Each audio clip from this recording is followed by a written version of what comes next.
Es jau teicu, ka izstāsta ļoti interesanti, ka mēs esam gandrīz tagad un vēlreiz tagad. Super. Ļoti atvainojos, bet no rīta tāds mazs uzmundrinājums parasti darot. Nu ko, milzīgs prieks jūs redzēt gan man pa labi sēdošos ekspertus, jo katrai diskusijai pienāks būt kādam ekspertu panelim, gan arī tos, kuri interesējas par autentisku līdzdalību un šodien ir sanākuši šeit, lai pasauli padarītu labāku.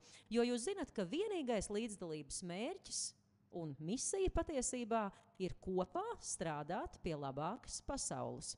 Vai kāds no jums tā kā nav sajūtis sevīs šo ziņu, tad es solu, ka pēc stundas un 25 minūtēm jums noteikti šī ziņa būs, misija būs nostiprināta un būs pilnīgi skaidrs, ka kurš gan cits, ja ne katrs no jums. Mums tāda misijas sajūta ir, mēs par to nešaubāmies, un šodien ar jums kopā diskusijā autentiska līdzdalība, kāda tā ir un kā to atpazīt, arī mēģināsim atrast atbildi uz šo nebūt nevienkāršo jautājumu. Mans vārds ir Liena Valdmane, es esmu ģenerāla sekretāra biedrībā Eiropas kustība Latvijā un jau 20 gadus cīnos par labāku pasauli. Tā kā man sanāk, nezinu, bet vismaz sajūta, ka tam ir kāda jēga. Ar mani šodien kopā. Varbūt paši jūs gribat iepazīstināt ar sevi? Mēs varētu balsot, kā jūs gribat, vai es par katru, kurš grib, lai es par katru pastāstu, mums tomēr demokrātija, vai katrs par sevi? Lūk lēmums, kopīgi pieņemts lēmums. Laura Zalāne, lūdzu, mikrofons tev tur kaut kur ir, aiziet. Bet, zini, Laura, tad saki ne tikai, kas tu esi un vispār, ko tu vēlies pats par sevi pateikt, bet lūdzu pasaki arī, ko nozīmīgu sabiedrībai pēdējā laikā tu esi izdarījis. Aha. Dzirdēji jautājumu? Dzirdēju. Sestdienas rītā es pirmos jautājumus atkārtošu 2 reizes. Ko labu sabiedrībai tu esi izdarījis? Ar ko tu lepojies? Aiziet. Sveiki visiem. Tik tiešām Lauris Zalāns ir mans vārds. Man ir patiesi prieks šodienu iesākt šeit CSI Lampā jau kuro gadu esot šajā festivālā, bet šodien tikai atbraucot pirms pusstundas un uzreiz mesties tādās nopietnās diskusijās iekšā. Es esmu gatavs jebkurā gadījumā. Ikdienā es strādāju Radio Tev, vadu rīta programmu, bišķiņu influencēju. Tas ir sociālais tīklos veidoju saturu. Man pārvaldībā ir arī pasākumu vadīšana, dažādi šovi, raidījumi un tāda vairāk vai mazāk kultūras un izklaides dzīve. Ko es esmu izdarījis labu pēdējā laikā? Tas es pieļauju, ka es gribētu, lai mēs katrs būtu tur, kur mēs esam deklarējušies, arī izdarījuši savu pilsonisko pienākumu, aizgājuši uz vēlēšanām, ja, kas tikko ir bijušas, kaut gan šur tur rezultāti tāpatās nav baigi iepriecinošie, bet turpretī koalīcija šobrīd veido kaut ko tomēr savādāku un citādāku, ja mēs varam runāt par galvaspilsētu. Bet jebkurā gadījumā, jā, tas pilsoniskais pienākums caur mani vijās tieši šādā veidā, ka es atdodu savu balsi un aicinu darīt tos arī citus, izmantojot tās savas platformas, kas ir sociālajie tīkli, kur vienā no platformām man ir gandrīz 40,000 sekotāji, citā gandrīz 80,000 sekotāji. Līdz ar to ir tā sajūta, ka ja tie sekotāji man ir, un tāpat laikā ir tā sajūta, ka varbūt ne tikai caur to izklaides prizmu es varu nodot kaut kādu vēstījumu, bet arī tādu ar kaut kādu pievienoto vērtību, teiksim tā, tad tas ir mans pienākums to izdarīt, un es gribētu ticēt, ka es pareizi izmantoju savu platformu. Man ir papildu jautājums. Esmu dzirdējusi diezgan no daudziem influenceriem, kuri saka, kā es sāku likt nopietnu saturu pusē, tas nepatīk, sekotāji pazūd, vai liekot šīs pilsoniski atbildīgās lietiņas, kaut vai doties vēlēt. Tavi sekotāji tā kā, pieņem to, ka to var būt ne tikai izklaides influenceris, bet arī par mazliet nopietnākām sabiedriskām tēmām runāt. Jā, pieņem, un es izstāstīšu, kāpēc pieņem. Tāpēc, ka es esmu izvēlējies veidot saturu caur tādu humoristisku prizmu. Ja? Humors, pozitīvisms un tādā veidā, ja, caur tādu aspektu un prizmu. Līdz ar to arī nopietnas lietas es mēģinu tādā veidā pasniegt. Ja?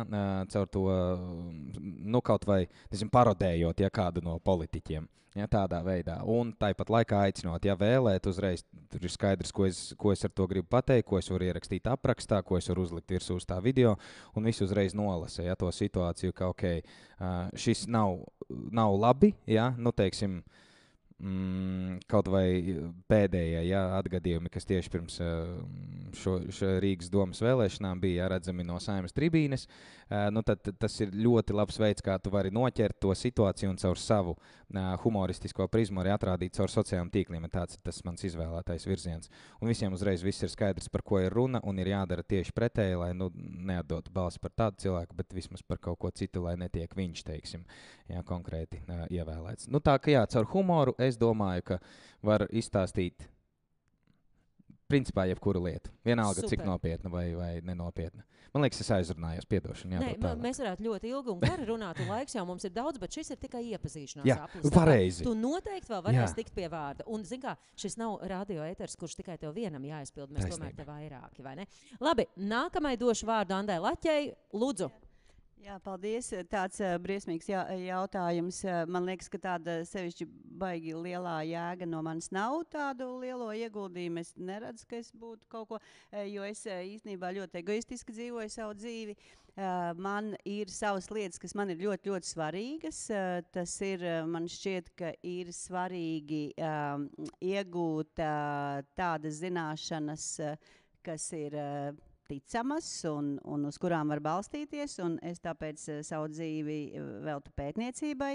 Un tā kā man tas ir svarīgi, tad es visiem spēkiem, kuriem nabadzīgiem nākas ar mani studiju procesā saskarties un arī ārpus procesa, es ļoti, ļoti mēģinu šīs labās sajūtas, ko es iegūstot jaunu informāciju, dalīties ar tām. Un, ja tu jautā, kāds ir tas līdzdalības, pa vēlēšanām tur es visur piedalos, tur man liekas, ka jābūt, tas ir ārpus tad tās robežas, kā es cenšos dalīties ar visām savām prasmēm un to pētniecības intereses sēklu iesēt. Es to daru darbā, ārpus darba, rītā, vakarā, 24/7. Un, ja man prasa, kāda ir mana līdzdalība, tad man līdzdalība izpaužas nemitīgā, konsultēšanā, stāstīšanā par to, ka tam robežu nav, tas ir ārpus. Un līdz ar to man arī kad seju uz jūrmali, es visus papīrus salasu, bet citādi spēki ļoti daudz ko nedaru. Ļoti atšķirīgi. Tātad Lauris caur humoru par visām tām lietām, tu caur zinātni. Jā. Lūk, ceļi ir dažādi. Jau pirmajās 5 minūtēs tas ir noskaidrots. Paldies, Andai. Vārds Madarai. Pie Madaras mēs nonācām ļoti interesantā ceļā, jo Latvijā ir tāda tendence, ka ir jaunieši, kuri ir ļoti aktīvi darbojas, un, protams, tos ir vieglāk sarunāt, piedalīties diskusijā. Un arī Madaru mēs uzrunājam tāpēc, ka Madara daudz jau dara.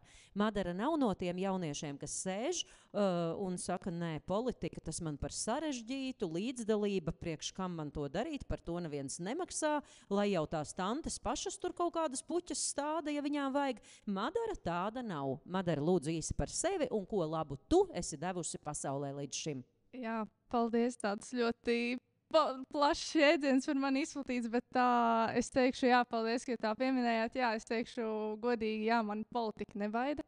Un līdzdalībā iesaistīties, tas man... Es no 8. klases jau iesaistos. Es 8. klasē piedalījos jauniešu saimā, kas man arī deva to iespēju spērt to pirmo soli līdzdalībā, politiskā karjerā, kas man ir uzsākta. Nav tik liela, bet jau ir. Un arī gūt panākumus, tad es no šiem visiem ekspertiem, cilvēkiem, es vienīgā skolniece, tagad mācīšos 11. klasē. Un...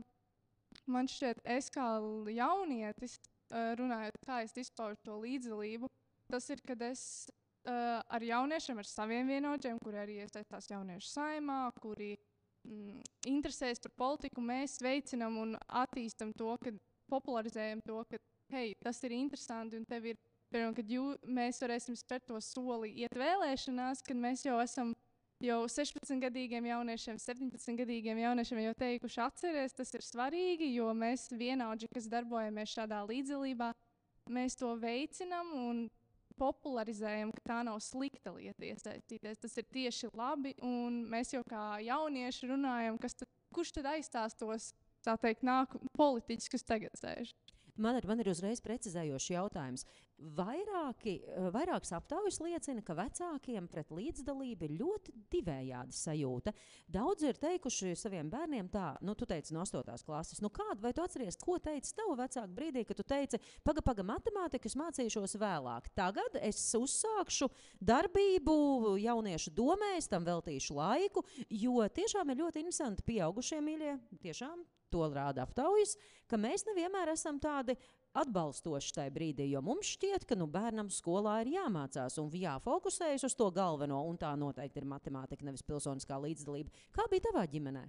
Manā ģimenē es teikšu tā, ka es pieteicos uz tādu, es pat nedomāju, es vienkārši pieteicos, iesniedzu, ieraudzīju sociālos tīklos, ka tāda jauniešu saima eksistē.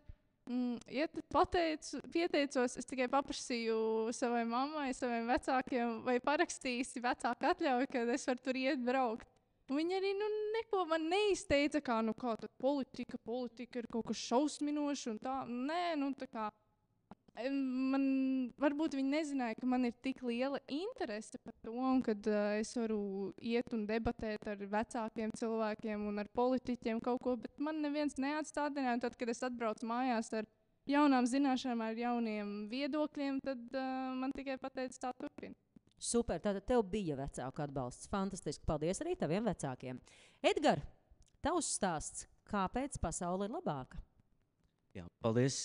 Fantastisks pieteikums, tik daudz līdzdalības un enerģijas vibrācijas šobrīd šajā auditorijā. Un es nebūšu izņēmums, sākot jau ar pamatskolu un būšanu skolēnu pašpārvaldē, turpinot tālāk ar universitāti un Latvijas studentu apvienības vadīšanu un attiecīgi šobrīd arī aktīvi iesaistoties. Dažkārt sevi mēdz saukt par multimākslinieku, bet tā esence un tas mugurkauls vai līdz kaulam, varētu teikt, es esmu izglītībā. Un vēstures skolotājs ir tāda šiltīte, ko es varu pielikt tā ļoti skaisti šeit, kā armīnieki pieliek.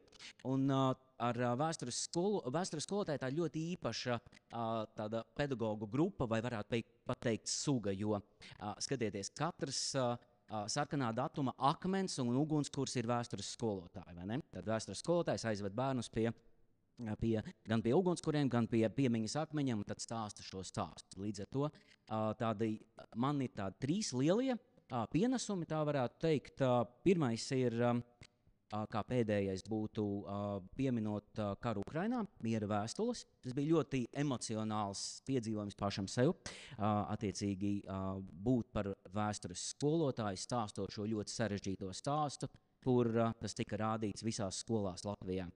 Otrais ir palīdzēja Lienai organizēt signālu vēlēšanas, un visbeidzot pēdējais jau tieši skolas līmenī ir Latvijas un novadu mācības atklāta olimpiāda, kur maza cilvēku grupiņa vēstures skolotāji sanācām kopā un izdomājām, ka vajag tiem starptautisko skolu bērniem, kuri ir atbraukuši no Amerikas, no Gruzijas, no Krievijas, no Austrālijas, Azerbaidžānas un no visas pasaules, nedaudz parādīt plašāk, kas tad ir Latvija. Un tad no 100 bērniem tas izauga līdz 1200. Līdz ar to, nopaļojot, man vienmēr ir tik ļoti paticis tas, ka esot kopā ar jauniešiem, ir tā sajūta, ka kādā brīdī mēs nonākam pie tā, ka nevis Edgaram vajag, bet ka mums visiem kopā vajag. Un tāds pagrieziena punkts manā kā skolotāja dzīvē bija organizējot vēlēšanas skolā, kurā es strādāju, bija arī kolēģis, kas bija atbraucis no Krievijas. Un viņš teica tā, ka tika paziņoti vēlēšanu rezultāti. Tā bija absolūtā vēlēšana 1-pret-1 simulācija ar politiskajām partijām, priekšvēlēšanu debatēm vispārējo. Un viņš teica, asarām acīs, saka, ziniet, šīs bija pirmās un domāju, ka vienīgās tiešās, aizklātās, proporcionālās un godīgās vēlēšanas, kurās es esmu piedalījies. Un man ir prieks, ka ar savu šīm pieredzēm, kuras mēs kā skolotāji, un neatkarīgi no tā, kādā jomā mēs strādājam, mēs izglītojam sabiedrību, mēs varam šo īpašo sajūtu, skudriņas skrien pār kauliem. Paldies! Es domāju, mēs pierādījām, ka mēs varam šeit sēdēt un varam turpināt runāties, tā kā tas bija tāds mandāts no visiem. Bet man ir milzīgs jautājums arī pārējiem klātesošajiem. Ja jums būtu jānovērtē savas pilsoniskās aktivitātes līmenis, un darīsim to rīkšķīšiem, un jums arī, mīļie, ir jādara tieši tas pats, ja jūs esat superaktīvi, šādi, mazāk aktīvi tā, ja kāds galīgi, tad šitā, bet tā nevar būt, jo arī dalība lampā jau ir pilsoniska aktivitāte. Neviens jau jums nemaksā par to, ka jūs šeit atbraucāt. Vai mēs varam godīgi pacelt īkšķīti un parādīt, cik mēs aktīvi katrs esam? Super! Nu, tur ir superaktīvi jaunieši. Fantastiski. Nu, un jums ļoti labi. Jūs redzat, mums ir kur augt visiem patiesībā vēl. Ja? Tā kā tev ir top jau sasniegts. Ja? Ļoti labi. Mēs visi pēc tam no tevis varēsim arī noteikti kādu labu piemēru gūt. Labi, bet mēs turpināsim, jo pilsoniskā aktivitāte, jūs jau iezīmējāt, ir ļoti, ļoti atšķirīga. Vienam pietiek, Lauris kā pirmo minēja par došanos uz vēlēšanām, kas patiesībā ir pilsoņu pienākums. Tam vijās stāsti, ka to arī citus mudina klāt, tāpat Andas sarunas zinātniskā līmenī, noteikti par dažādām ar demokrātiju saistītām tēmām un tā tālāk. Bet jautājums ir šoreiz Andai, jo mums ir jātiek galā ar šo nosaukumu autentiska līdzdalība. Kurš no jums zālē pirmoreiz mūžā dzird šādu salikumu autentiska līdzdalība? Jo tas Latvijas izglītības telpā un arī zinātnes telpā ir jauns jēdziens. Kurš zina un apmēram saprot, kas tas varētu būt? Neviena roka? Roka ir. Okay. Ļoti labi. Autentiska līdzdalība. Anda, vienā minūtē, bet tiešām vienā minūtē, kas ir autentiska līdzdalība, kāpēc tas jēdziens ir ienācis Latvijā, ar ko tas atšķiras no citiem un tā tālāk. Jā, zinātniski. Mana līdzdalība izpaudīsies, ka nebūs vienā minūtē, bet Kultūras akadēmijas pētnieki diezgan ilgstoši tādus empiriskus datus vāc par jauniešu līdzdalības, dažādām. Kāpēc piedalās jauniešu pašpārvalde, kāpēc nepiedalās motivācija. Un mums tāds lielais rezultāts bija, ka izskatījās, ka jaunieši piedalās projektos dažādos līdzdalības, bet tā līdzdalība neturpinās, ja, ka tā līdzdalība ir tāda viļņveidīga, pieaugušie piedāvā, jaunietis piedalās, un pēc tam, var sakot, nav šīs ilgspējas. Un tad, mēs nolēmām tādu projektu pieteikumu izstrādāt, drusiņu, kur paskatīties, kas pa vainu, jo Latvijā kopumā ir zemes līdzdalības kultūra, un, par jauniešiem tad gribētos, kā Liena visu laiku saka, ka nākotnē ir tie aktīvie līdzdalīgie cilvēki, un tad sākām meklēt tos iepriekšējos pētījumus, tad kā, vai, citur pasaulē arī, un kā tad raksturot to situāciju, kas ir tās problēmas, kas ir ne tikai mums Latvijā, ko noķer, ja, kāpēc, kas ir ar jauniešiem un ar līdzdalību. Viens ir tāds, ka tas, kas bija konstatēts, un mēs tūlīt arī nonāksim līdz tai autentiskai līdzdalībai, ka jaunieši tiek motivēti piedalīties tā saucamajā lielajā līdzdalībā, kas lielā līdzdalība tad ir dalība vēlēšanās un tas, ko jūs teicāt jau vairāk. Bet tās mazās līdzdalības aktivitātes darīt kaut ko te pat sev apkārt, kaut kādu to konkrētos tos uzlabojumus sev tā mikrovidē, ka tur tā un tie tādi reti, bet forši gadījumi, bet tas nav vairākumā. Tad otrs punkts tāds, ka mēs tad, kad domājam par līdzdalību, mums ir kaut kāds, mums, es domāju, tā kā pieaugušo sabiedrības daļai, ir kaut kāds tāds priekšstats, kas ir līdzdalība. Bet jaunā paudze vairāk dzīvo digitālā vidē, tur ir specifiskas jau vajadzības un intereses, un ir tāds pieņēmums, ka ir kādas līdzdalības veidi, kurus mēs kā pētnieki un kā pieaugušo sabiedrības daļa, ka mēs viņus neredzam. Tā saucamā neredzamā līdzdalība vai neformalizētā. Mēs nezinām, kā jūs kaut ko aktīvi darat. Mēs sakām, jaunieši neko nedara, bet kur nedara, viņi nedara varbūt tajās mūsu pieņemtajās līdzdalības formās, bet viņi dara kaut kā citādi, vai savstarpēji citu atbalstot, vai tam līdzīgi. Tātad otrs bija par tām neredzamajām līdzdalībām. Un ar tām neredzamajām līdzdalībām un tad trešais, ka diezgan cauri spīd tā saucamā demonstrētā vai simboliskā vai, tokeniskā līdzdalība, kā tur jauniešu saima vai līdzdalības formas, bet ka tas arī ir tāds demonstratīvs un nevienmēr, tas nav pārmetums, droši vien tev ir savas tāds, ka tas nevienmēr ir saistīts ar to, ko jaunieši paši no sirds un dvēseles grib. Un tad tā loģika iznāk tāda, ka līdzdalība ir, kaut arī ne ļoti bieži, bet ticams, ka tā nav organiska, gribēta, jūsu pašu vērtībās un vajadzībās, ka jūs to līdzdalību darat tādā iepriekšējās sabiedrības izstrādātās līdzdalības formās. Un tad tas autentisks būtu tāds, ka tas ir, ka jūs ļoti padomājat, kas ir tas, ko tu gribi īsti, ko tu gribi īsti, un ka nevis tā kā turpina tās iepriekšējās, ko mēs sakam, visi kā tur vajag līdzdarboties, bet ka jūs paši piedāvājat jaunas formas, autentiska, jums tuva, jums svarīga, autentiska līdzdalība un jēgpilna, ka jūs kaut ko darat, un jums arī izdodas tos lēmumus izmainīt. Ka jūs esat redzami tajā politikas veidošanas vidē, un ka šeit ir jūsu balss. Nevis tā, mēs tur, pasaka, ko tu domā, labi, mēs pēc tam tad tālāk, ja? Tāds, piedošana, laikam bija jau 2 minūtes vai 3. Ja tā, es ceru, ka ka mēs uz vienas platformas apmēram, ja, tad, ja? Tā. Jā, bet kāpēc, Anda, tie pieaugušie, jo ļoti labi tu iezīmē demonstratīvu līdzdalību. Tas tiešām ļoti bieži izskan. Jaunieši paaicina fotografēties skaisti, jo politiķiem vajag bildes ar jauniešiem, it kā viņi ir uzklausīti, viņiem pat vārds esot reizēm dots un tā, bet īstenībā tas tieši rada to neticību, ka īstenībā tādas būtiskas lietas jau jaunieši nelēmj.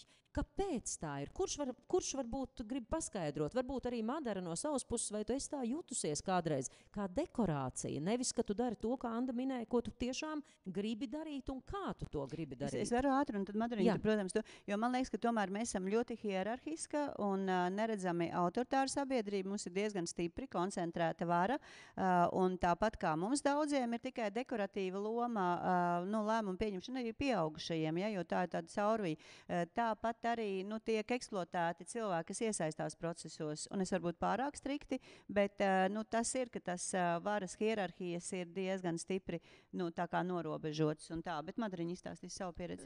Jā, es droši vien arī pievienošos par to sabiedrisko hierarhiju, ka tas ir it īpaši politiskā vietā, tas ir novērojams, kad politiķi, cilvēki, visi jau redz un saprot, ka viņiem vajag tos jauniešus, jo viņi paši saprot, kurš mūs aizstās, kas sēdēs nākamajā krēslā, kas uz tā, viņi redz. Un tas jau ir tikai arī, kā teikt, organisks savienojums, kad tu meklē to nākamo cilvēku, kurš tevi aizstās, un tu jau redzi cilvēkam padodas tas, es tevi ņemšu savā kā paspārnē, lai tevi iemācītu. Es zinu gadījumi, kad ir ļoti cilvēki, kuri vienkārši sagrāb un būtībā pateiks, nē, tu darīsi pēc manis.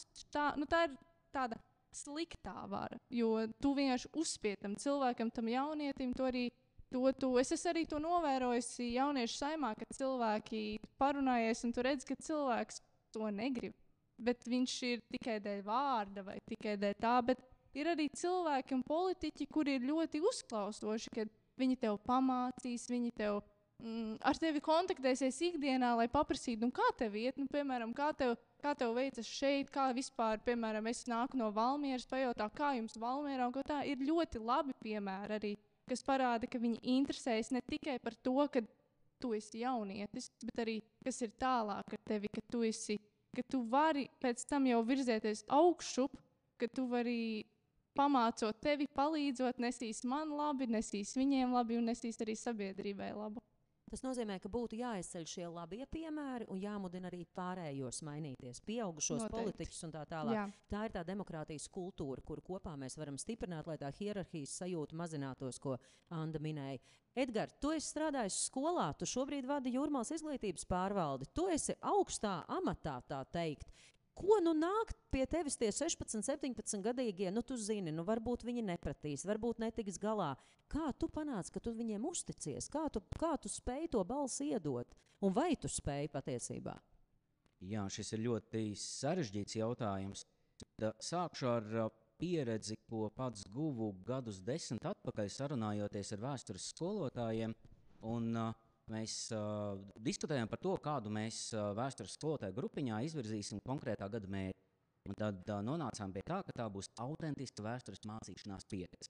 Un šis ir absolūti perfekts sajiet kopā. Un tad sašķeļot šo vārdu autentisks līdz mazākajiem tādiem daļām, mēs nonācām pie tā, ka autentiska līdzdalība vēstures mācību procesā ir ļoti bīstama, jo vēsture pati par sevi, mēs paņemsim, piemēram, Otro pasaules karu, iedomāsimies holokausta fotogrāfijas, kādu tad autentiku mēs šeit gribam.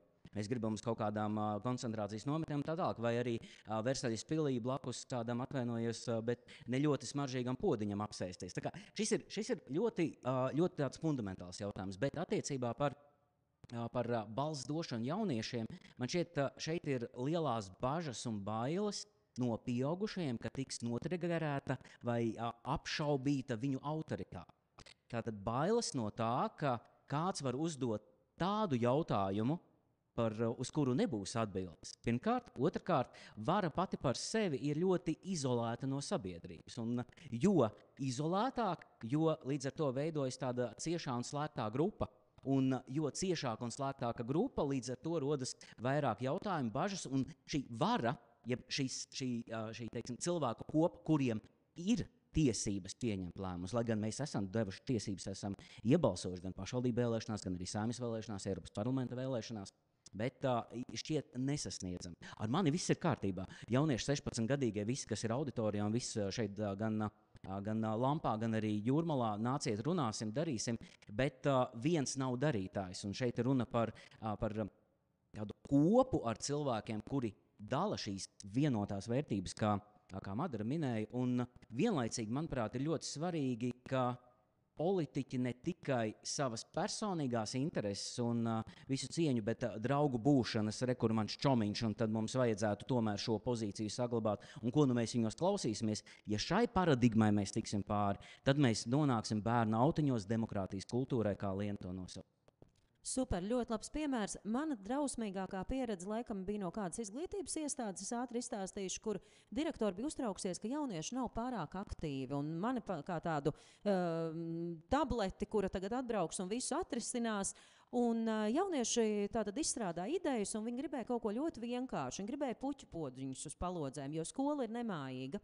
Un mēs prezentējām šo ideju direktorai, un direktors uzreiz pateica, nekādā gadījumā tas nebūs iespējams, jo jūs taču sāksiet mest viens otram pa galvu ar tiem podiem. Un kurš tad atbildēs par to drošību? Tad bija nākamais, ko jaunieši bija piedāvājuši, lai būtu kloķi logiem, lai varētu logus atvērt, jo skola nav veidināma. Un direktori arī tur bija teiks, bet jūs taču leksiet ārā, es nevaru to pieļaut. Un es sapratu, ka, un direktori pati, protams, uzskata, ka viņi ir demokrātiski, un viņi ļoti grib, lai jaunieši ir tādi aktīvi un darbotos. Tā kā man šķiet, ka ļoti labi šeit ieskanējās, rezumējot to domu, ka mēs pieaugušie paši nesaprotam bieži vien, cik demokrātiski mēs esam un cik daudz šai balsī mēs gribam ļaut skanēt. Un, protams, ka jāmācās un jāaug ir kopā, jo arī jaunieši reizēm to pārprot. Edgar, bija piebilde? Jā, vēl attiecībā par līdzdalību man acu priekšā šobrīd ir hārta līdzdalības kāpnes, un tas, ko Lienas precīzi noraksturoja, tā ir tāda dekoratīvā līdzdalība, kur mēs katrā izglītības iestādē novietojam ierosinājumu kastītes. Es domāju, ka visā Latvijā un katrā iestādē varbūt pat ir 2. Un tad jautājums, kas notiek, vai mēs aizvedam bērnus un sakam, ok, mēs iemetīsim iekšā savus ierosinājumus, un tad pēcāk varbūt kaut kas ar tiem notiks, bet tas, kā pietrūkst, ir reālā atgriezeniskā saite no iestāžu vadītājiem vai arī atbildīgiem cilvēkiem, kuri skaidri pateiktu, ok, mēs saņēmām divas idejas, viena ideja mēs tomēr nevaram izskatīt, jo tad ir kaut kāds konkrēts iemesls, un tad otru mēs esam paņēmuši. Citiem vārdiem sakot, ir jābūt tai atgriezeniskai saitē līdz pašam jaunietim par to, ka viņš vai viņa ir sadzirdēts. Un šeit jau nav stāsts par to, ka kā es tagad jutīšos kā skolas direktors, ja es bērnam pateikšu nē. Te jau nav par to stāsts. Stāsts ir par to, ka izvērtēt un apzināties to, ka idejas var nākt ne tikai no pieaugušajiem, kā mēs skaisti saucam administrācijas vadības komandām, kam ir mandāts pieņemt lēmumus, rakstīt stratēģijas un tā tālāk. Bet mūsu pieaugušo uzdevums ir iedot atgriezenisko saiti. Tātad saņēmām 25 idejas, un lūk, gada beigās 70% mēs esam uzsākuši īstenot, secinām procesa laikā, nebūs labi, bet vismaz 15% ir īstenot. Un tad mēs to balsi arī sadzirdam. Lauri, jautājums tev. No citas mēs kāpjam tagad no tāda. Mēs jau tu dzirdi, visi jau zinām, kā vajadzētu, bet realitāte, protams, ka pierāda, ka kaut kas nestrādā tajā visā. bieži vien saka, nu tie jaunieši jau nemaz vairs negrib tās idejas saskatīt, kas tad apkārt nav tā, ko vajadzētu uzlabot, kuras ir tās lietas, kas viņus interesē.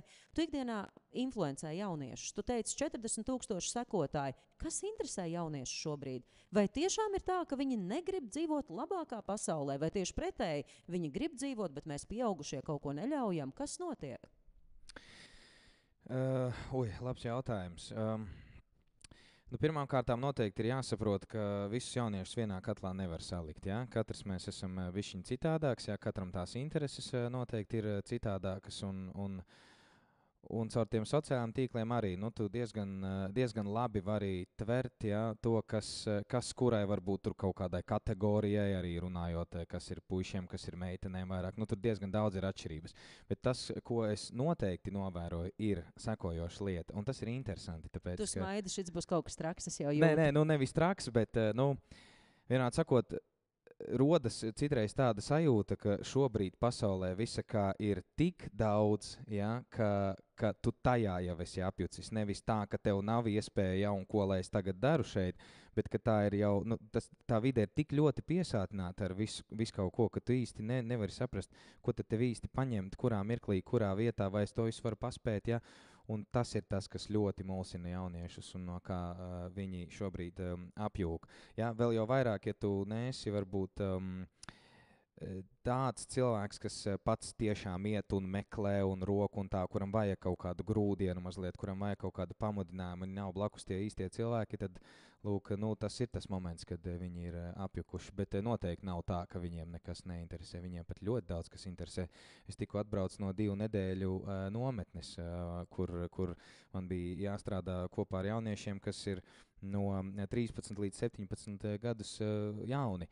Un jau tur tu redzi, kādas ir tās atšķirības starp jauniem cilvēkiem, kurā mirklī varbūt viņš ir gatavs atvērties, kurš jau atbrauc mega atvēries, un tur ir gatavs ar tevi mesties iekšā visos piedzīvojumos, un kuru varbūt vajag pakustināt. Līdz ar to, tu pēc tām situācijām, kuras tu dzīvē redzi, arī nolasi tajā mirklī, kuram varētu būt vairāk nepieciešams, vai kurš varētu būt īstais tas cilvēks no mūsu komandas, kurš mācēs strādāt labāk ar šo cilvēku, lai ātrāk varbūt viņam kaut ko iedotu vai kvalitatīvāk viņam kaut ko iedotu. Okay. Nākamais jautājums izriet no, protams, visa iepriekš runātā. Vai jūsuprāt līdzdalība vispār var būt dabiska, vai tā ir jāiemācās? Jo mēs runājam par autentisku līdzdalību, bet automātiski ar šo apgalvojumu mēs pieņemam, ka katrs mēs piedzimstam ar vēlmi dot kaut ko sabiedrībai, darīt kaut ko sabiedrības labā, bet mēs redzam neskaitāmi daudz cilvēkus, kuriem vispār nerūp, kas notiek ar sabiedrību. Vai tad viņi nav iemācīti, vai viņiem nav iedzimts tas gēns par rūpēties par visu, vākt tos papīrus, kāpēc viņi met to zemē, kāpēc tās uzvedības ir tik ļoti, ļoti atšķirīgas. Kas ir tas cēlonis? Kurš varētu mēģināt atbildēt uz šo jautājumu?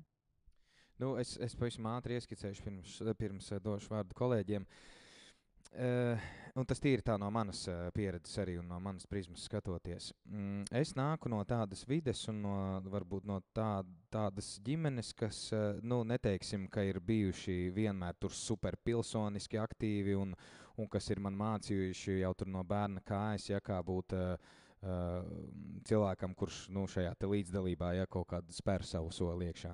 Es esmu vairāk vai mazāk iemācījies to, mainot vidi, pārvācoties no mazpilsētas, kas ir Latgalē, tur Preiļos uz dzīvi Rīgā, sākot iet augstskolā, studijas, brīvprātīgais darbs, un tad tu satiec cilvēkus, kas, tu redzi, ir pilnīgi citādāks nekā tu, pilnīgi savādāks nekā tu, un tu mācies no viņa. Galvenais, tev pašam būt atvērtam un būt gatavam pieņemt, to, ka visa pasaule negrozas ap tevi, vai ap to tavu kaut kādu mazo burbulīti, ka ir vēl daudz kas cits.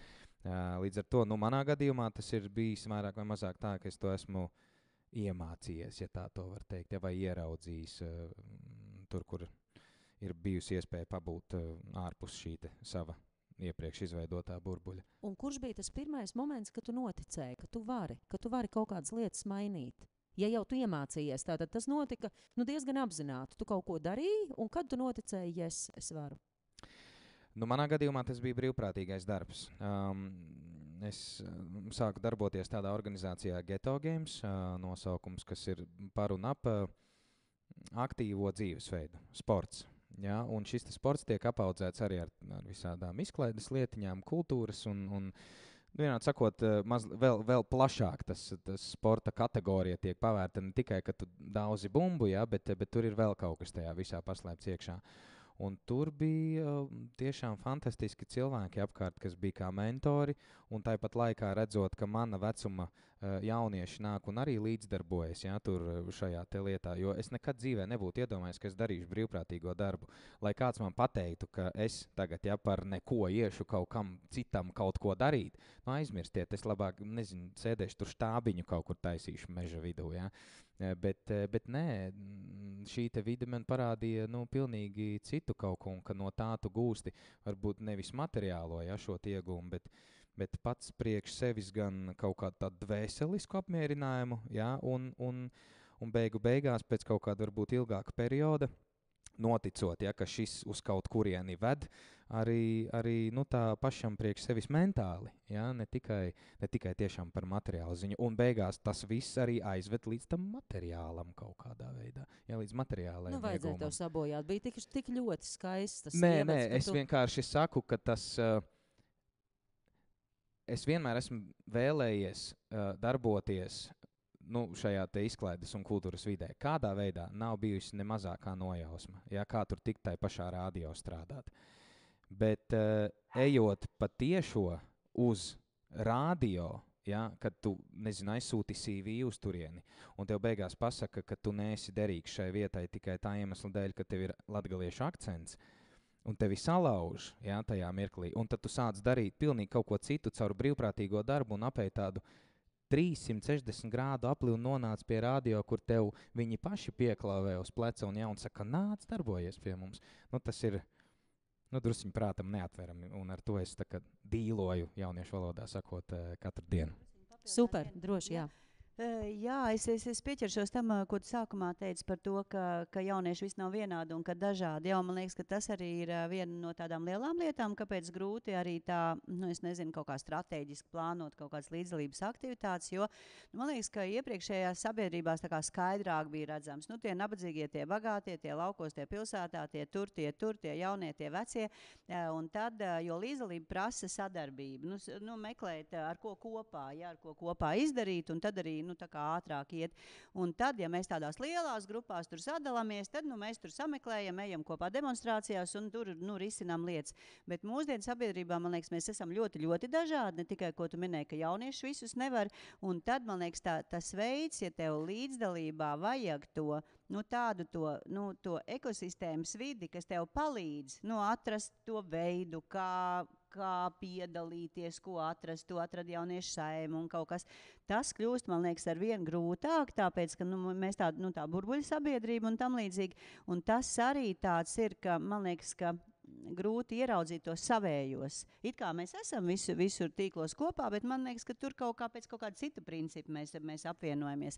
Un tāpēc, man liekas, ka to līdzdalības, to mehānismu, kas ir gadu simtiņiem laikam jau bijis, jo vienmēr ir cilvēki bijuši, kas ņem savas lietas savās rokās, un ir, kas iet līdzi, un ir, kas vispār paliek ārpusē kaut kādām lietām.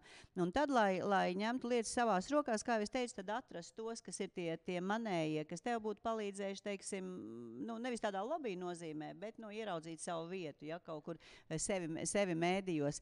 Un to kļūst ar vien grūtāk izdarīt arī mums, tā kā pieaugušajiem, un tiem jauniem cilvēkiem, kas ienāk sabiedrībā, ir tos mehānismus arvien grūtāk, un tā pasaule tiešām ir dinamiska. Piemēram, ļoti daudz jaunieši, kas ir kopīgā problēma, ir mentālās problēmas, kā apvienoties visiem, kā meklēt tās palīdzības. Mēs sakam autentiskās vajadzības. Es nezinu, arī strādāju ar studentiem, ļoti daudz cilvēku grūti ir kaut kāds jaunajiem visiem uzdroši vien pieņemt to sabiedrību. Kā tad vienoties visiem cilvēkiem, kas jauniem cilvēkiem, kurus saista mentālās problēmas. Nu, kā tu tagad skriesi?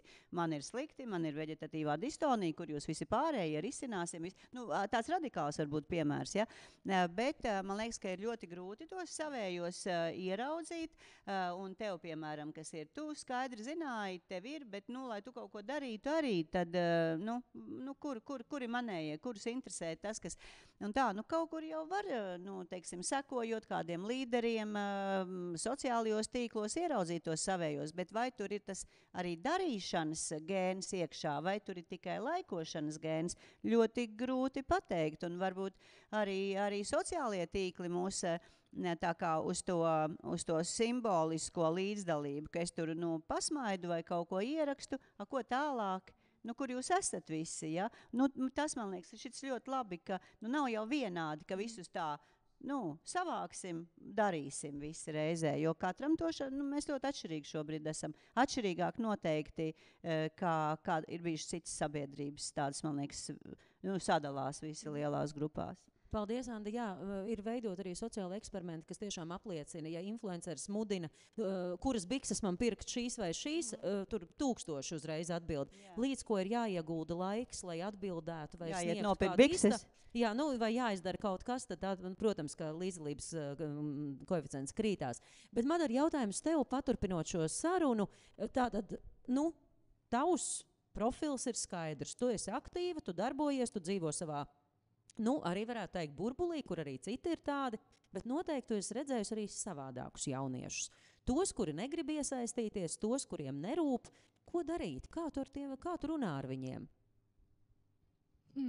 Tas tāds pagrūtāks, jo tā problēma ir liela. Tas ir tas grūtais jautājums, jo ir grūti atbildēt, jo tā ir, jā, nu, tā ir problēma ar jauniešiem, kuriem neinteresē vai ir. Es neteikšu, ka neinteresē. Es teikšu tā, ka visiem interesē, bet ir tas fakts, ka cilvēks, vai viņš ir gatavs, piemēram, ar tevi parunāt vienkārši vai kaut ko tā. Jo es esmu satikusi tik daudz jauniešus, kad, piemēram, tev viņš šķiet no malas, piemēram, sēdētu tepat priekšā, kad, nu, tam nav jēga ar tevi runāt, nav vispār, tu sēdi viens pats, kaut ko zemē skaties tā.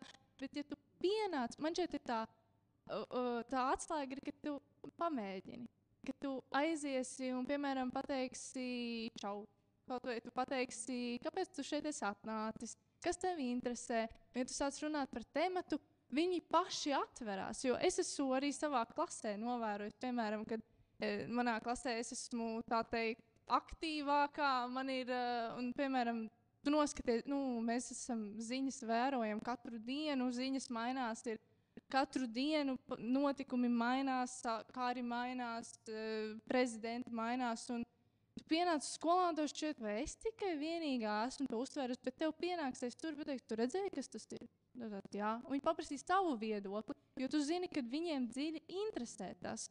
Un tad man šeit ir tā, lai ar to cīnītos, tev ir arī viņi jāņem visi vērā, kad viņiem arī ir viedoklis. Varbūt tev ir grūtāk, jo jauniešiem ir tas, kad mēs varbūt vairāk, ilgāk spiedīsim, mēģināsim atvērt, jo mēs varam būt uzbāzīgi, varbūt jums pieaugušiem dažreiz šķiet, ka mēs esam tādi, nu, ko jūs vari uzbāzties visu laiku ar tiem saviem jautājumiem, bet tā ir tā zinātkāri, ka tu gribi varbūt ievirzīt to cilvēku. Un tad arī man šeit tas ir tas fakts, ka, piemēram, ja jūs pieaugušiem šķiet, nu, tas jaunietis to neatverās, viņš negrib neko runāt, bet, nu, tāpēc, kad man šķiet, ka arī ir tā baile no tās autoritātes, ko mēs runājām, kad pieaugušais, nu, viņš man uzspiedīs visu, vai viņš domās, viņš neuzticēsies man, kad es tā domāju, jo es zinu, ka jaunieši ir teikuši, nu, ka es nevaru izteikt savu viedokli, tāpēc, ka maniem vecākiem ir pretējs viedoklis. Nu, kas ir man šeit jauniešiem labi, kad jaunieši cenšas un to virza, kad ir jāuztver visi viedokļi. Kad to mēs arī mācāmies, un arī es sev pieķērus esmu, kad ir jāapstājās, jāiztuž gaiss, un jāsaprot, kad ir visi viedokļi, un tu nevarēsi visus ietekmēt un visus samainīt. Tev ir jāpieņem katrs, un tas arī padara man šeit mūs kā jauniešus tādus saliedētākus un saprotamākus, kad mēs varam sēdēt pie viena galda ar vienu jautājumu, ar dažādiem viedokļiem, bet dienas beigās tu varēsi saskatīt gan labu vienā pusē, gan sliktu otrā pusē, un visi beigās būs saliedēti. Tu aizskāri ļoti, ļoti nozīmīgu tēmu, par ko arī vēlēšanu kontekstā mēs bieži runājam. Mēs, protams, gribam sabiedrību dalīt zinošajos un nezinošajos, un tos, kuri tur tic visādām sazvērestības mītiem un tā tālāk. Bet ko darīt ar... Tu teici, ir jāieklausās katrā viedoklī.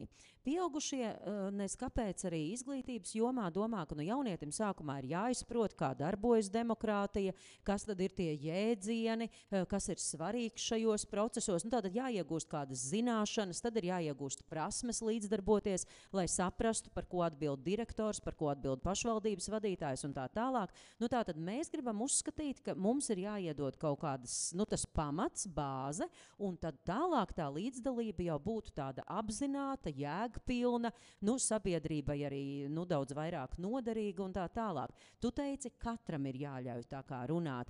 Mums pieaugušajiem bieži vien dzirdot arī, ko apkārt pieaugušie runā, pilnīgas muļķības, teiksim jau kā ir. Ir grūti pieņemt to viedokli. Mums uzreiz gribas teikt, izlasi kaut ko, uzzini kaut ko. Vai tiešām jaunieši ir tik toleranti, kā tu tagad minēji? Vai tiešām tev nav gadījies, ka tu klausies, kā var tādu ārprātu runāt? Protams, kad ir. Es nenoliekšu to. Es neteikšu, kad sēžot, piemēram, saimā, debatējot, ka tev šķiet, pagaidiet, es šito nevaru izklausīt. Bet tolerance, jā, jo varbūt pieaugušie tas ir tā, jūs bruksiet varbūt virsū, es nesaku visi, bet bruksiet virsū, kā tu tā, kāpēc šitā tā nav, tu vispār eji lasi grāmatas un tā, bet jaunieši, viņi noklausīs, jo mums visiem skolā ir mācīts neapcel viņu, nerunā pretī, runā tad, kad beidz runāt. Tas mums ir iegājies, kad ja runā, tad tu uzklausi, un tad, ja tev, piemēram, ir kāds arguments, tad tu paprasi viņam pretargumentu. Piemēram, kur tu šo informāciju uzzināji?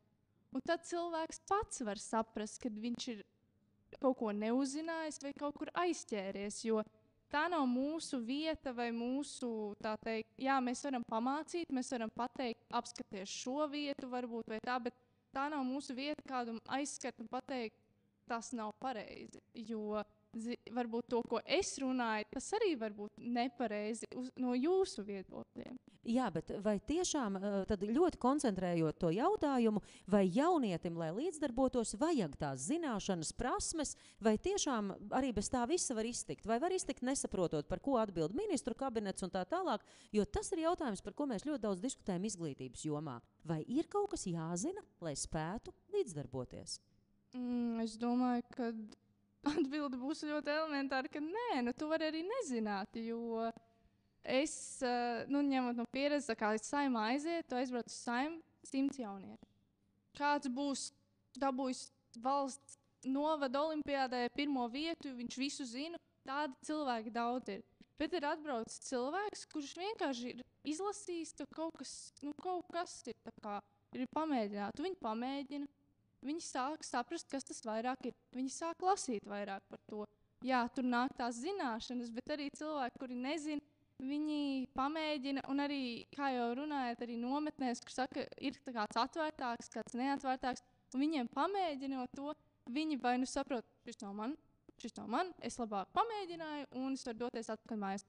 Tas, kas pamēģināja un saprot, ka tas ir man, tad viņš arī dodas uz priekšu un kaut ko sāk lasīt vairāk, sāk informēties, sāk aiziet uz skolā, pašpārvaldē, sāk citiem jauniešiem runāt. Man šeit tā ir tā atbilde, kad ir tikai jāpamēģina. Jo, man liekas, ka no vienas puses ir ļoti racionāls tāds arguments, vai ne? Kamēr nezinu, nerunā, sēdi klusu, runās tie, kas zina. Un tur tajā manā otrā teikuma pusē ir jau tā bīstamība. Jo man liekas, ka mēs neviens neesam kaut kāds apaļais izzinīša kaut kāds ābols, un tagad ir tas līmenis, ka mēs visu zinām. Es atceros, ka mēs gatavojamies iestāšanās Eiropas Savienībā, un tā bija tāda sabiedriskās domas daļa, kas teica, mēs vēl neesam gatavi iestāties. Nav vēl, mēs kaut ko pagaidīsim, un tad iestāsimies. Un tad arī, galu galā kaut kādas līdzdalības, vai, man liekas, līdzdalība tātad, atvērt, domu, sarunas telpu, lai var dzirdēt otru cilvēku balsi. Ja, un tā, man liekas, mums visiem jāmācās. Man arī šausmīgi patīk, tā kā es tik varu runāt, bet respektīvi tā kā empātiski dod dzirdēt balsu, un tas jau ir, ka mazs bērns jau vai 3-gadīgs vai 4-gadīgs, kad tad mēs teiksim, labi, tagad tu visu zini, tagad tu drīkst piedalīties. Un man liekas, ka šis tāds, kas kaut ko pagaidīt, kamēr tie tad uzzinās visas pareizās lietas, kā viss funkcionē, un tad līdzdarbojies. Ja? Vai atmetīs savu to latgaliešu akcentu, un tad nāc. Ja? Man liekas, ka tas nav tā balss došana jau, tā kultūra jau no visiem līmeņiem dzirdēt otru balsi. Un tas, man liekas, visām sabiedrībām, man liekas, jāmācās gan tādā starpkultūru komunikācijā, gan starp paudžu un arī līdzdalībā. Ja, man liekas, nekādā gadījumā nekas nav jāgaida. Ja, tad dzirdēt visu mūsu kopējo balsi, viegli pateikt, grūti izdarīt, bet tad tādam iekšējam kaut kādam kodiņam mums, ka ko tu teici, vai ne? Dzirdēt, ļoti smuki, man liekas, to nokomentē. Ja, dzirdēt, ļaut, dot drosmi tam cilvēkam pateikt, ko viņš domā, un tad jau pēc tam skatīties, no kurienes tu kā, ir kaut kādas citas domas parādīt, nevis, ka viena doma tur pareizāk kā otra, bet šis ļoti, ļoti grūts ir, jo mēs jau arī dzīvojam, ka viens ir kaut kāds pareizais. Tā ir, Edgar? Jā, es gribētu mazu repliku. Anda ļoti skaisti ieskicēja tādu 18. un 17. gadsimta parketa diplomātiju, kur viens teikums izskan, paiet 10 sekundes, un tad runā nākamais. 21. gadsimtā mēs to nepanāksim, tas nebūs.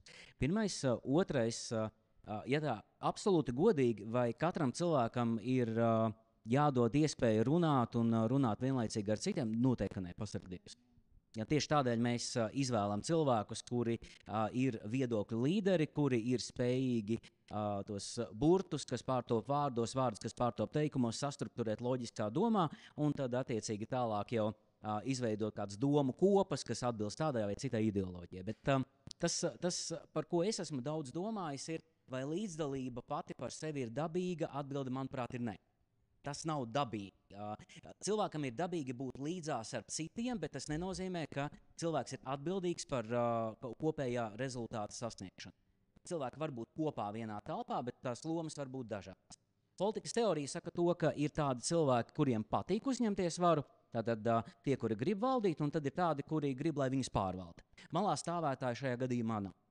Lūk, un tad saliekot kopā, man šķiet tas svarīgākais ir, vai mūsu sociālajā burbulī, kurā katrs mēs atrodamies, un tie ir vairāki, tas var būt ģimenes līmenis, tas var būt vietējā kopiena, tā var būt valsts, tas var būt darba burbulis un tā tālāk, vai mums ir tas karognesējs, kas var paraut līdzi, pavilt līdzi uz darīšanu.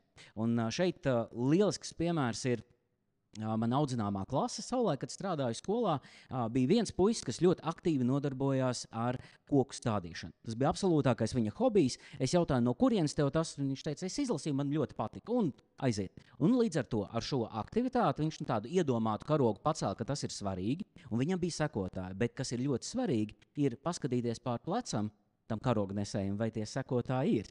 Un līdz ar to par līdzdalību, manuprāt, ir ļoti svarīgi, lai mēs nepazaudējam cilvēka dabīgo zinātkāri. Cilvēkam ir dabīgā zinātkāre, un tad šie visi lielie pieaugušie, kuri uzliek rāmjus ar saviem amatu nosaukumiem, struktūrām, veidu, kā notiek lēmumu pieņemšanas process, tas ir tas, kas ir jāzina, lai varētu adekvāti sarunāties, vai ne? Lai varētu to lēmumu pieņemt, lai nav tā kā Spartājas sērijas, kur viena puse kliedz, otra kliedz, kura puse ir skaļāka, tie arī tas lēmums tiek pieņemts, bet mēs dzīvojam galu galā citā sabiedrībā. Citiem vārdiem sakot, mūsu pieaugušo uzdevums ir tā maigāk un visdrīzāk nevis kratot jautāt, Madara, ko tu gribi, vai ne? Bet jautāt un arī dot iespēju tām idejām iznākt uz āru. Un tad arī savstarpēji sarunāties, bet tas retoriskais jautājums ir, vai mēs protam sarunāties, vai mēs protam tās 10 sekundes pa vidu starp tās parketa diplomātijas teikumiem arī ieturēt. Kā ir jauniešiem? Kāds jautājums jauniešiem kā būtu? Sarunu festivālā Lampa ir viss par šo jautājumu. Okay. Ja būtu atbildes, nebūtu šī festivāla. Vai jaunieši māks sarunāties? Tas jau arī tāds sociāli, kurš sociālais burbulis, es teikšu tā, jo ir jaunieši, kuri, māk tevi uzklausīt un māk tevi, kā teikt, arī pareizā vietā konfrontēt, ja tu kaut ko ne tā ir pateicis, bet ir arī jaunieši, kuri vienkārši, ko tu runā, un es vairs tev neklausos. Nu, es teikšu, tā kā pašā pieaugušā pasaulē, tāda ir arī jaunieši. Nu, jūs zināt, ir pieaugušie, kuri ir gatavi jūs uzklausīt, ir pieaugušie, kuri ir gatavi ar tevi strīdēties par katru teikumu, un ir pieaugušie, kuri ar tevi pēc tam privāti aizies parunāties, izrunās, kāda ir lieta. Nu, arī es teikšu, tā kā mums ir ģimene, mēs katrs nākam no ģimenes, mēs jau esam tāds spogulis arī, nedaudz kā mūs ir audzināts, jo kādi ir mūsu vecāki vai kaut kas tāds, tā mēs arī, piemēram, ja tev ģimenē ir pierasts, ka nav tev konfrontācija, tas cilvēks arī neies konfrontēt, jo viņam nav pierasts, jo tas jau arī tikai normāli, ka cilvēkam uzaugot dabā, uzaugot mājās katru dienu, tā ir viņa drošā vide, ka viņš arī varbūt negribēs, tā kaut ko konfrontācijā iet. Jā, turpinot to jau, ko Edgars iesāka un ko Madara turpināja, Laura, tev man jautājums pavisam tieši. Bieži vien ir tā sajūta, un to arī rādio noteikti to redzi, ka pieaugušie nosaka tās tēmas, par kurām tagad mēs visa pasaule runāsim. Mums bija zaļais kurs, kas bija pats svarīgākais un milzīgi finansēts, un dažādas citas lietas, kuras patiesībā tātad pieaugušie ir sanākuši, noteikuši, iespējams tur konsultējušies, bet tagad mēs gaidām, ka visi jaunieši milzīgi interesēsies par klimata jautājumiem vai par kādiem citiem. Vai tas sakrīt tavuprāt, vai reizēm tev arī iekšēji nav tā sajūta, ka bet jaunieši interesē pilnīgi kaut kas cits patiesībā? Un ka tur būtu tā autentiskā līdzdalība? Jā. Varbūt Madarai bija jājautā šis jautājums. Nē, es gribu, jo tu tā plašāk uz to varētu paskatīties. Jo tu redzi tās tēmas, tu ļoti daudz strādā ar Eiropas iestādēm. Es to vienkārši zinu, tāpēc izmantojot šīs zināšanas, es zinu, ka tu vadi pasākums par dažādām prioritātēm, kas ir pieteiktas. Jā, pirms jauniešu balss ir noteikts tēmas, kur tagad dikti viņiem vajadzētu darboties. Jā. Un tad paņem tevi, zinot, ka tu esi ļoti foršs un ar milzīgu enerģiju viņus aizrausi, un tas pasākums arī veiksmīgi parasti notiek, bet kas tālāk? Vai ir vai nav uztrāpīts tavuprāt bieži vien? Paldies par komplimentiem. Man jau liekas, ka vismaz es līdz šim esmu bijis tādā vidē, kur es redzu, ka no tā ir kaut kāds rezultāts vai iegūms vai pavelk tos jauniešus. Ja? Jo šeit jau arī laikam visdrīzāk ir tas stāsts par līderiem, ja? kas parāda vismaz kaut kādu virzienu vai pareizo ceļu, ja? Vai pareizo vismaz virzienu, kurā skatīties. Jo es vēl gribu arī atgriezties mazliet pie tā, ko iepriekš mēs runājām, ka bija jautājums par to, vai tiešām katram ir jādod tā iespēja, ja katram ir tā balss jādod un tā. Noteikti jādod, jā, bet mazliet jau, vismaz mazliet ir jābūt informētam par kaut kādām lietām, uz kurām tu tur īsti dodies, jo visbīstamākais cilvēks ir tas, kuru ir viegli ietekmēt, ja? Un ietekmēt var cilvēku, kurš maz orientējies tajā laukā, vai ne, uz kuru tu tur esi atnācis, un labi, ja viņu ievirza pareizajās sliedēs, bet ja tieši pretēji, tad, jo es esmu pats saskāries ar cilvēkiem, kuri, nezinu, atkal mēs to politiku te pievelkam klāt, bet kuriem ir skaidri pateikts, tev ir jādod sava balss par viņu, ja? Kāpēc? Tu viņam pajautā, kāpēc tu atdeji balsi, tāpēc, ka man teica, lai es tā daru. Ja? Un vai tu zini, kāda ir viņu ideoloģija? Nē, man teica, ka pēc tam ar mani tur sazināsies, man prasīs, kā man iet, ja? Varbūt kaut kāda sociāli mazāk aizsargāta grupa šobrīd, es par viņiem iespējams arī runāju, ja? Kuri ir ļoti, ļoti viegli ietekmējami, kuriem iepriekšējā dzīves pieredze rāda to, ka tas virziens nav bijis pareizais, vai viņi mazāk ir paši interesējušies par tādām lietām, līdz ar to viņus ir ļoti, ļoti viegli ietekmēt, un tas pats pirmais viedoklis, kas līdz viņiem nonāks, tad viņiem arī šķitīs, ka tas ir pareizais. Ja? Tāpēc jau arī esam mēs, kas ir tie pieaugušie, kas varbūt kaut kur mazliet parāda arī to citu lietu, jo es pats, piemēram, dzīvē arī neesmu bijis tur zaļā kursa baigais karognesējs, bet es esmu saticis cilvēkus, kas nes to karogu, un es esmu gatavs iet līdzi ar viņiem, jo viņi parāda, ka kāpēc tas ir svarīgi, ja? Un tāpat laikā arī iedvesmo mani dot varbūt vēl tiem, kas ies aiz manis pēc tam, ja, ka man arī šī ziņa ir jānodot tālāk kādam. Jā, bet es gribu atgriezties. Tu minēji fantastisku frāzi, kaut mazliet jau kaut kas ir jāzina. Jā. No kurienes uzzināt? Kāpēc, tavuprāt, ir daļa jauniešu, kas, tā kā tu saki, ir tik viegli ietekmējami? Tas skolā skolotājs nav pastāstījis, vecāki nav pietiekami devuši izziņas tādu vidi, nav mudinājuši interesēties draugi, ne tie. Kā tad? Jo mēs visi gribētu, lai visi būtu zinoši, zinātkāri, kā Madara teica, aktīvi darbotos, tas jau ir kopējais mērķis. Bet kā tad tādu jaunietu uzaudzināt? Viss sākas no ģimenes, protams. Viss sākas no turienes. Tas spogulis, ko minēja Madara, ir patiess. Tā tas tik tiešām arī ir. Bet atkal mazliet ir jābūt arī pašam tā interesē kaut ko iet un meklēt. Visgrūtāk tiešām ir strādāt ar tiem cilvēkiem, ar tiem jauniešiem, ar tiem bērniem, kuriem it kā nekas neinteresē, kuriem nekas nav svarīgs, kuri ir apsēdušies ar kapuci, krēslā sēž šitā te, un viņus ir ļoti sarežģīti iedvesmot uz kaut ko.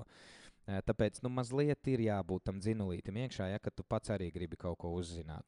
Bet ja nav, ko tad? Bet ja nav, tad tu slēdz 5. vai 6. ātrumu un mēģini kaut kā viņu pavilkt uz tām lietām un parādīt viņam to citu pasauli. Tāpēc ir tie karognesēji un ir tie influenceri, ir tie cilvēki, kas tiešām iestājas par kaut kādu savu viedokli, kas iestājas par to savu redzējumu un kas zina, ko viņi grib ar to panākt un tādā veidā arī parāda citiem kaut kādu piemēru. Es gribu tev mazliet vēl provocēt, jo tas, Lūdzu. ko tu saki, ir ļoti, ļoti atbalstāmi, bet bieži vien mēs dzirdam, ka tiem politiķiem jau ir izdevīgi tie, kas tur seko vienkārši, kas paši nedomā un ka patiesībā jau visa sistēma tā tiek būvēta, lai nebūtu īpaši domājoša sabiedrība apkārt, un mēs redzam, kas pasaulē notiek, un tiešām šie cilvēki seko un spēj lielas negatīvas lietas izdarīt sabiedrībā.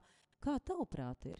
Vai tu esi par tiešām tādiem domājošiem jauniešiem, un vai tu redzi daudz pieaugušos, kuri dara visu, lai jaunieši tiešām būtu aktīvi un domājoši?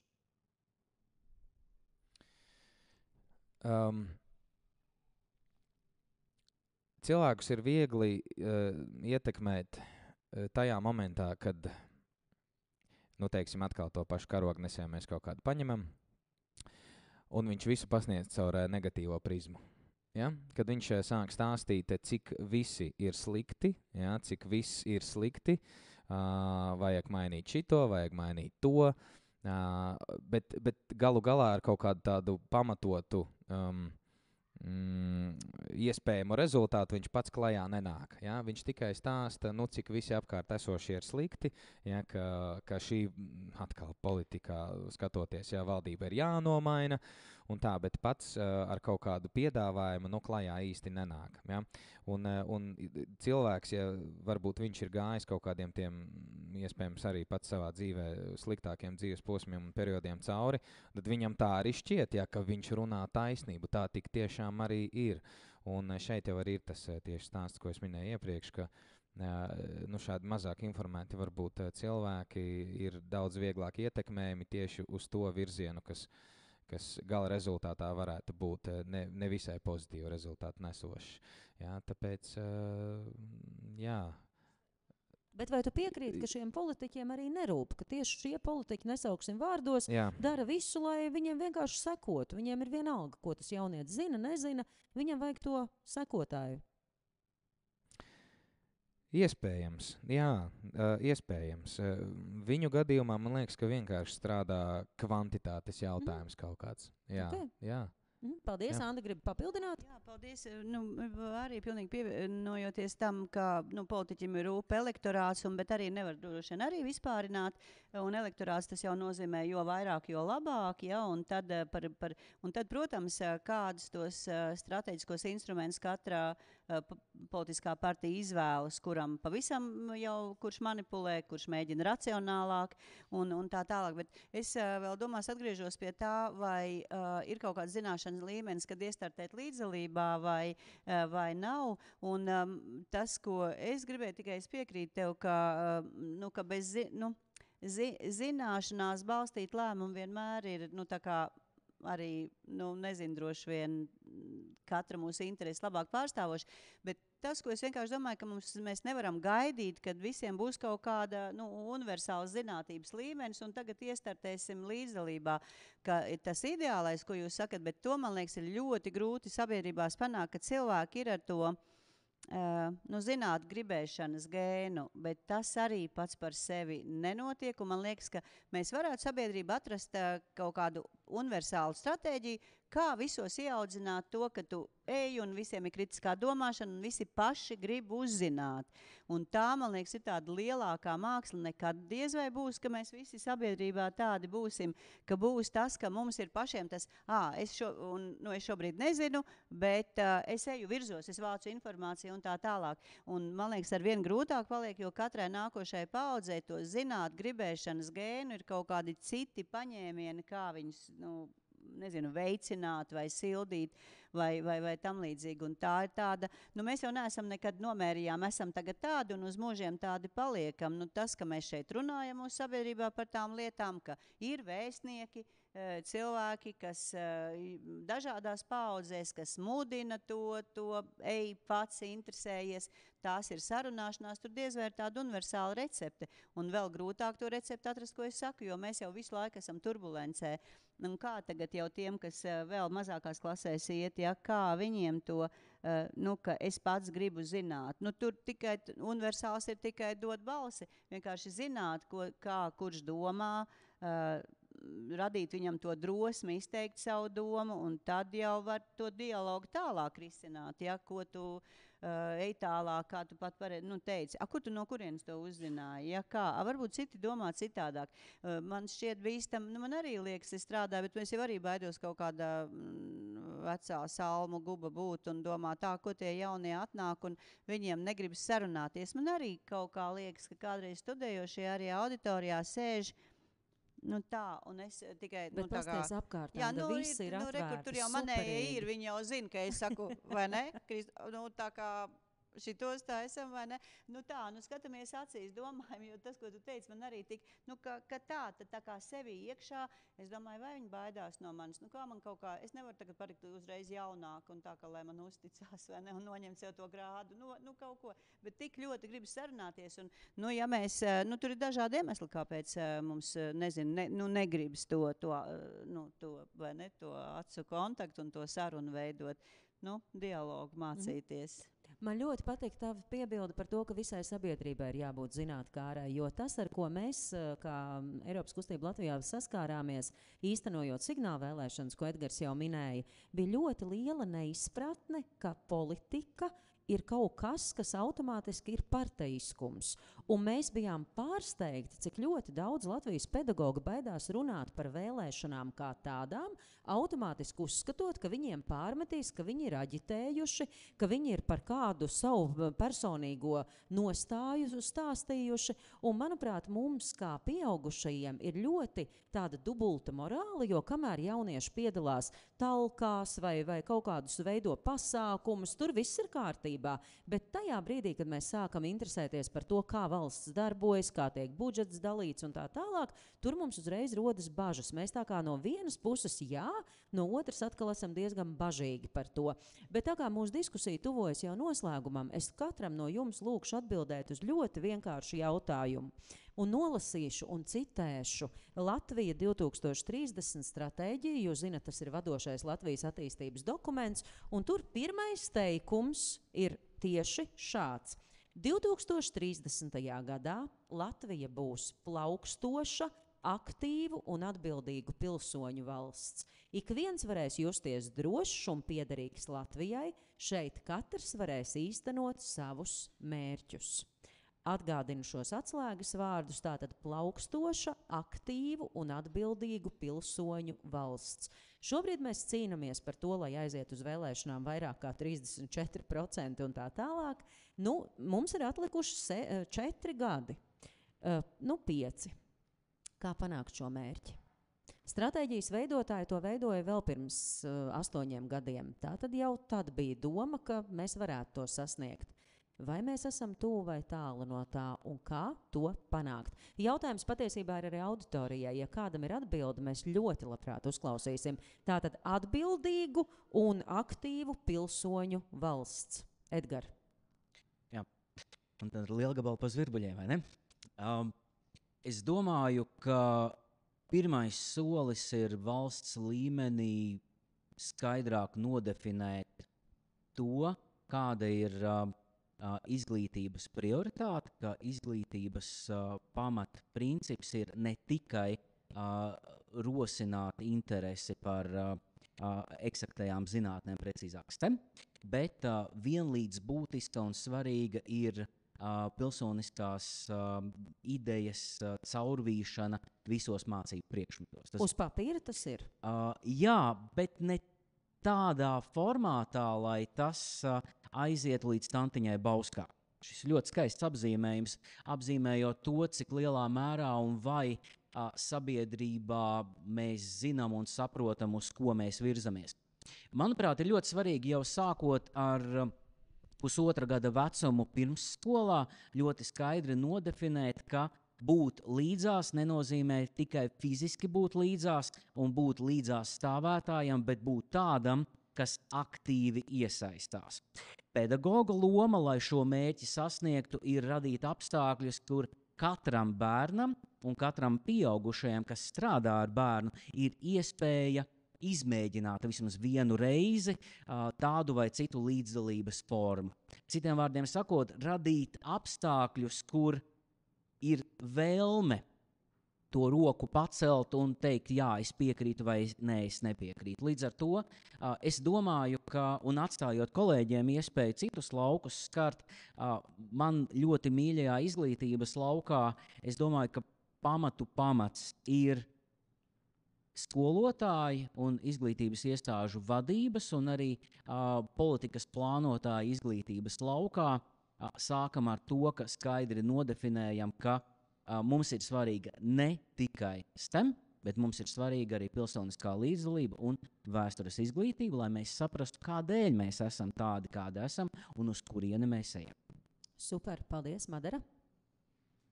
Vai 2030. gadā? Mēs iesim uz to. Vai tas būs sasniegt? Es domāju, ka ne. Jo katru gadu, jā, mēs redzam vēlēšanu procentu kāpjas. Bet vai tas būs sasniegts, kad visi būs? Nē, jo tas man šeit, es nezinu, man šeit būs jānomainās paudzēm, lai tas būtu sasniegts. Jo, tā teikt, mums vēl jauniešiem, pat ja es būšu pieaugusi un man būs cits paudzes cilvēks, kaut kādā veidā vēl jutīšos varbūt nērti vai jutīšos kaut kā neīstā vietā, jo mums katram ir, jo mēs esam dzimuši citā laikā. Jūs esat dzimuši citā laikā, mums ir citādākas pieredzes. Es domāju, ka nomainīsies paaudzes, mēs uztveram lietas savādāk. Mēs ikdienā redzam, kad jādara kaut kā citādāk. Tad es domāju, ka jā, tas iet palēnām, bet tam noteikti būs jāpaiet laikam. Paldies! Optimistisks skatījums. Super. Jā, un arī tikpat optimistisks, ka mēs nebūsim to sasnieguši. Man liekas, šeit laikam jārunā, ka ir labi, ka sabiedrības virza šādus mērķus, ideālus, vai tie ir kādos neformālās sajietos izteikti vai plānošanas dokumentos. Man liekas, tik mainīgā sabiedrībā, kādā mēs esam rakstīt plānošanas dokumentus, kas ir uz 25 gadiem vispār naivi, bet varbūt nē. Varbūt mums ir vajadzīgi telpa, dokuments, teksts, kurā mēs šos savus mērķus un vēlamību iesakām. Un man ir tikai varbūt novēlējums mums pašiem, ka kaut nākošajā plānošanas dokumentā mēs domātu par to pašu.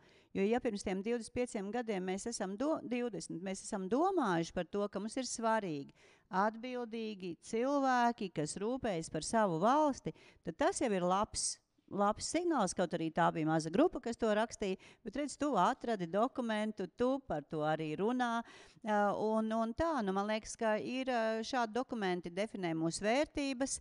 Es ceru, ka mēs, vismaz kāda daļa sabiedrības šīm vērtībām turēsimies, bet, ja šāda valsts, tā ir utopija, ja mēs jau, visi nekad nebūs tādi, bet svarīgi ir, ka mēs kādām vērtībām sekojam, un to mums visiem novēlu. Super, Lauri. Jā, paldies, kolēģi. Man laikam gribas piekrist, vairāk skatoties uz to laiku. Kaut kā mazliet par īsu. Jā, tas 8 gadus atpakaļ skatoties, tad cik tas ir 10, 11, 12 gadi ietvaros. Man liekas, ka mazliet par ātru. Utopiski skatīties, varbūt tiešām par tādu laika periodu un nogriezni runājot.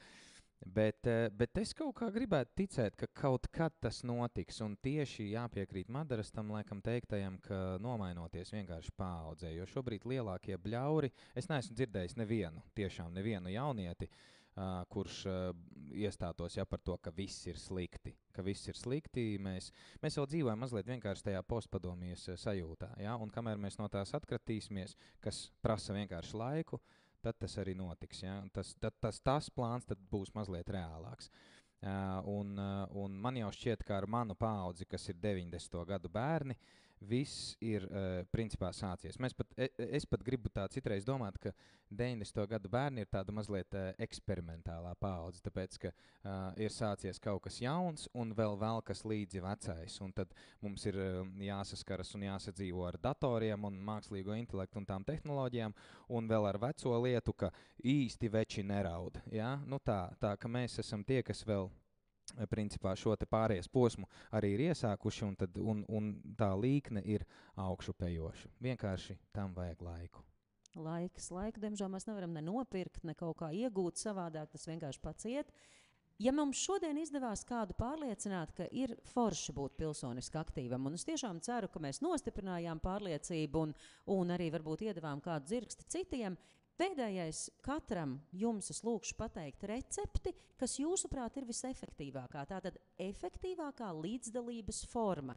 Jo mēs šodien esam Kultūras akadēmijas vidē, un, protams, ka kultūra ir viens no veidiem, kā var paust savu viedokli. Citi pūš grafiti, citi dara dažādas citas. Ko, Edgar, tu kā eksperts, varbūt kāds tieši tavā viedoklo šodien vairāk ieklausījās, ko tu ieteiktu? Nepatīk, mēs rīt pamostamies, kaut kas nepatīk, kaut ko gribas mainīt. Kas darbojas, tavuprāt? Jā, ļoti labs jautājums, un manuprāt, tā īsākā un vienkāršākā recepte ir ejam un daram kopā. Ejam un daram kopā. Mēs kopā, un neatkarīgi no tā, vai tas ir politiski, vai tas ir sociāli, vai tas ir palīdzēt kādai sabiedriskajai organizācijai, neatkarīgi no tā, bet mēs ejam kopā, jo viens nav karotājs. Paldies! Jā, es noteikti piekritīšu, ka tiešām viens nav karotājs, un ja mēs ņemsim vēl kādus līdzekļus, es domāju, šobrīd mūsdienās sociālie tīkli ir galvenā platforma, kur mēs varam izteikties un izteikt kādu rupju komentāru vai ko. Bet jā, man šķiet, ka viens posts sociālajos tīklos, share un tā uz priekšu, un tā tas vienkārši paceļās, kas arī sasaistās ar kopības sajūtu, ejam, daram visu kopā, un tā kā mums ir opcijas, miljoniem vērtas ar sociālajiem tīkliem, tas ir vienkārši, tu vari pat neiet ārā no mājas, bet tu vari uztaisīt lielu procesu. Super, paldies! Jā, labs, man nebūs tik gudri kaut kāda padoma, bet, jo man liekas, mēs tik dažādi esam, un ka es ļoti, ļoti baidos. Bet tieši tavs. Mans, es tūdaļ pateikšu gan tā kā citiem, gan mans. Man liekas, ka ir diezgan grūti nonākt pie sevis, kas ir tavas īstenās vērtības, viņas tā kā racionāli notvert, un šis man ir svarīgi, un es eju. Un man vienmēr dzīvē, dažādos posmos dažādi, un es arī raugoties apkārt kultūras jomā strādāju, kā teicu, man liekas, ka mākslas notikumam ir milzīgs spēks. spēks vispār, lai sevi saprastu. Nevis tā, ka es aizēju uz koncertu un skrienu tagad vides aktivitātes darīt, bet faktiski mākslas pieredze ļauj tev pašam domāt, reflektēt, jo pirmais, lai tu kustētos, tev vajag to motivāciju atdzīvināt sevi. Un tas varbūt gan no vecākiem, gan no skolotājiem, gan visi jūs par ģimeni runājat, bet mākslā ir īpaša valoda. Un man liekas, ka tas ļauj tā kā pavārīt sev un tad to motivāciju izzīt. Jo man kādreiz arī kādā diskusijā aizrādīja, kas tad tā ir mākslai? Māksla liek domāt pašam par sevi. Un ja tu sapratīsi savas tās lietas, kas tev svarīgas, tad tu jau arī taču kustēsies. Man liekas tā.